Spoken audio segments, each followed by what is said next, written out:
ಅಯೋಧ್ಯೆಗೆ 30 ಕೋಟಿ ಮೌಲ್ಯದ ವಿಗ್ರಹ ಉಡುಗೊರೆ. ಚಿನ್ನದ ರಾಮನ ವಿಗ್ರಹ ನೀಡಿದ ಕರ್ನಾಟಕದ ಮಹಿಳೆ. ಚಿನ್ನ, ವಜ್ರಗಳು, ಮುತ್ತುಗಳು, ಹವಳಗಳಿಂದ ಅಲಂಕಾರ. ಸುಮಾರು 2800 ಗಂಟೆಗಳ ನಿರಂತರ ಶ್ರಮ, 10 ಅಡಿ ಎತ್ತರ. ಕೊನೆಗೂ ಉದ್ಘಾಟನೆಗೆ ಸಿದ್ಧವಾದ ಅಯೋಧ್ಯೆ ರಾಮ ಮಂದಿರ. ಅಯೋಧ್ಯೆ ಇದು ದಶಕಗಳ ತಪಸ್ಸಿನ ಫಲ, ಪ್ರತಿಯೊಬ್ಬ ಹಿಂದೂಗಳ ಕನಸು.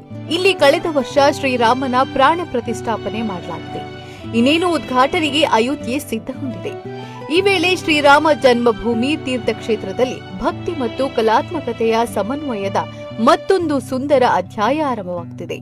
ಅದೇನು ಅಂದ್ರೆ, ಕರ್ನಾಟಕದ ಮಹಿಳೆಯೊಬ್ಬರು ಅಯೋಧ್ಯೆಗೆ 30 ಕೋಟಿ ಮೌಲ್ಯದ ರಾಮನ ವಿಗ್ರಹ ಉಡುಗೊರೆ ನೀಡಿದ್ದು, ಡಿಸೆಂಬರ್ 29ರಂದು ನಡೆಯಲಿರುವ ಈ ಭವ್ಯ ಪ್ರತಿಷ್ಠಾಪನಾ ಕಾರ್ಯಕ್ರಮಕ್ಕೆ ಅಯೋಧ್ಯೆ ಸಂಪೂರ್ಣವಾಗಿ ಸಜ್ಜಾಗ್ತಾ ಇದೆ.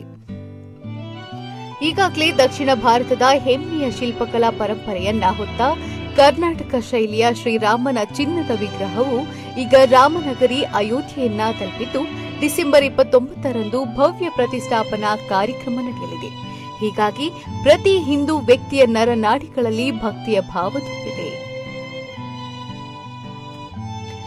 ಸುಮಾರು 2800 ಗಂಟೆಗಳ ನಿರಂತರ ಶ್ರಮದಿಂದ 10 ಅಡಿ ಎತ್ತರದ ಭವ್ಯ ಶ್ರೀರಾಮನ ವಿಗ್ರಹವನ್ನ ಕೆತ್ತಿ ತಾಂಜಾವೂರು ಶೈಲಿಯ ಶಿಲ್ಪಕಲೆಗೆ ಹೊಸ ಜೀವ ತುಂಬುತ್ತಿರುವವರು ಬೆಂಗಳೂರಿನ ಕಲಾವಿದೆ ಜಯಶ್ರೀ ಫಣೀಶ್. ಹಾಗಾಗಿ ಈ ವಿಗ್ರಹವು ಕೇವಲ ಕಲಾಕೃತಿಯಲ್ಲ, ಅದು ನಂಬಿಕೆ, ಸಮರ್ಪಣೆ ಮತ್ತು ಭಾರತೀಯ ಕರಕುಶಲ ಪರಂಪರೆಯ ಜೀವಂತ ಸಂಕೇತವಾಗಿದೆ. ಹೀಗಾಗಿ ಇದು ಎಲ್ಲರ ಗಮನ ಸೆಳೆದಿದೆ. ಈ ವಿಗ್ರಹ ಸಾಧಾರಣ ವಿಗ್ರಹವಲ್ಲ, ಅಮೂಲ್ಯ ಅಲಂಕಾರಗಳ ವೈಭವ. ಈ ವಿಗ್ರಹವನ್ನ ರೋಸ್ವುಡ್ನಿಂದ ಕೆತ್ತಿದ ನಂತರ ಚಿನ್ನದ ಗುರಾಣಿಗಳು, ವಜ್ರಗಳು, ಮುತ್ತುಗಳು, ಹವಳಗಳಿಂದ ಅಲಂಕರಿಸಲಾಗಿದೆ. ಅದರಂತೆ ಈ ಅಲಂಕಾರಗಳು ವಿಗ್ರಹಕ್ಕೆ ಕೇವಲ ವೈಭವವಷ್ಟೇ ಅಲ್ಲ, ದೈವಿಕ ಶೋಭೆಯನ್ನು ನೀಡುತ್ತವೆ.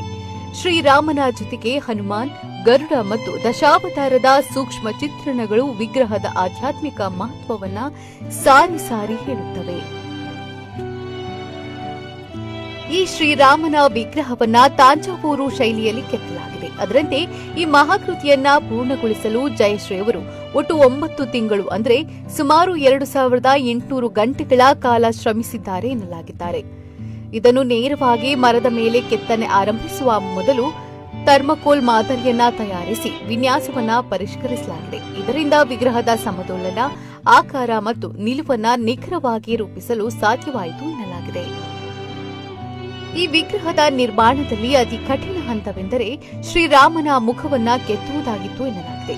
ಮುಖಭಾವದಲ್ಲಿ ಕರುಣೆ, ಶಾಂತಿ ಮತ್ತು ದೈವಿಕ ತೇಜಸ್ಸು ಒಟ್ಟಿಗೆ ಮೂಡಿಬರಬೇಕು ಎಂಬುದು ಜಯಶ್ರೀಯವರ ಆಶಯವಾಗಿತ್ತು. ಹಾಗಾಗಿ ಈ ಭಾಗವನ್ನ ಪರಿಪೂರ್ಣಗೊಳಿಸಲು ಸುಮಾರು 5 ಪೂರ್ಣ ದಿನಗಳು ಬೇಕಾಯಿತು ಎನ್ನುತ್ತಾರೆ. ಮಾನವ ಅಂಗರಚನೆಯ ನಿಖರತೆಯನ್ನ ಸಾಧಿಸಲು ಅವರು ತಮ್ಮ ಪತಿ, ಮೂಳೆ ಶಸ್ತ್ರಚಿಕಿತ್ಸಕ ಡಾಕ್ಟರ್ ಫಣೀಶ್ ಎಂಎಸ್ ಅವರಿಂದ ಮಾರ್ಗದರ್ಶನ ಪಡೆದಿದ್ದಾರೆ. ಈ ವಿಗ್ರಹವನ್ನ ಬೆಂಗಳೂರಿನ ರಾಜಾಜಿನಗರದಲ್ಲಿರುವ ಜಯಶ್ರೀಯವರ ನಿವಾಸದಲ್ಲಿ ಸುಮಾರು 50 ದಿನಗಳ ಕಾಲ ಪ್ರದರ್ಶನಕ್ಕೆ ಇಡಲಾಗಿತ್ತು. ಈ ಅವಧಿಯಲ್ಲಿ 25,000ಕ್ಕೂ ಹೆಚ್ಚು ಭಕ್ತರು ವಿಗ್ರಹದ ದರ್ಶನ ಪಡೆದರು. ಜನಸಾಮಾನ್ಯರಿಂದ ದೊರೆತ ಈ ಅಪಾರ ಮೆಚ್ಚುಗೆ ಜಯಶ್ರೀಯವರ ಕಲಾತ್ಮಕತೆ ಮತ್ತು ಸಮರ್ಪಣೆಗೆ ದೊರೆತ ಗೌರವವಾಗಿದೆ. ಇನ್ನು 50 ವರ್ಷದ ಜಯಶ್ರೀ ಫಣೀಶ್ ಅವರು ತಾಂಜಾವೂರು ವರ್ಣಚಿತ್ರಗಳಲ್ಲಿ ಪರಿಣಿತಿ ಹೊಂದಿದ್ದು, ಕಳೆದ 10 ವರ್ಷಗಳಲ್ಲಿ ತಮ್ಮ 10 ಕಲಾಕೃತಿಗಳನ್ನು ವಿವಿಧ ದೇವಾಲಯಗಳಿಗೆ ದಾನ ಮಾಡಿದ್ದಾರೆ.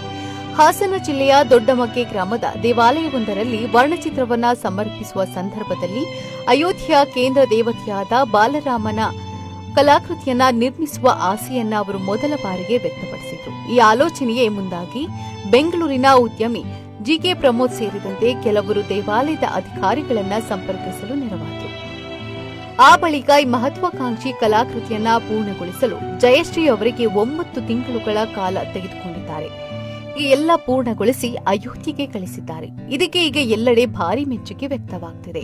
ಅಯೋಧ್ಯೆಯಲ್ಲೂ ಈ ವಿಗ್ರಹದ ಪ್ರತಿಷ್ಠಾಪನೆಗೆ ಸಕಲ ರೀತಿಯಲ್ಲೂ ಸಿದ್ಧತೆ ಮಾಡಿಕೊಂಡಿದೆ. ಹಿಂದೂಗಳ ಭಕ್ತಿಯ ಪರಿಕಾಷ್ಠೆಯನ್ನ ಮತ್ತಷ್ಟು ಹೆಚ್ಚು ಮಾಡಿದ್ದಾರೆ. ಹಿಂದೂಗಳ ಭಕ್ತಿಯ ಪರಾಕಾಷ್ಠೆಯನ್ನ ಮತ್ತಷ್ಟು ಹೆಚ್ಚು ಮಾಡಿದ್ದಾರೆ.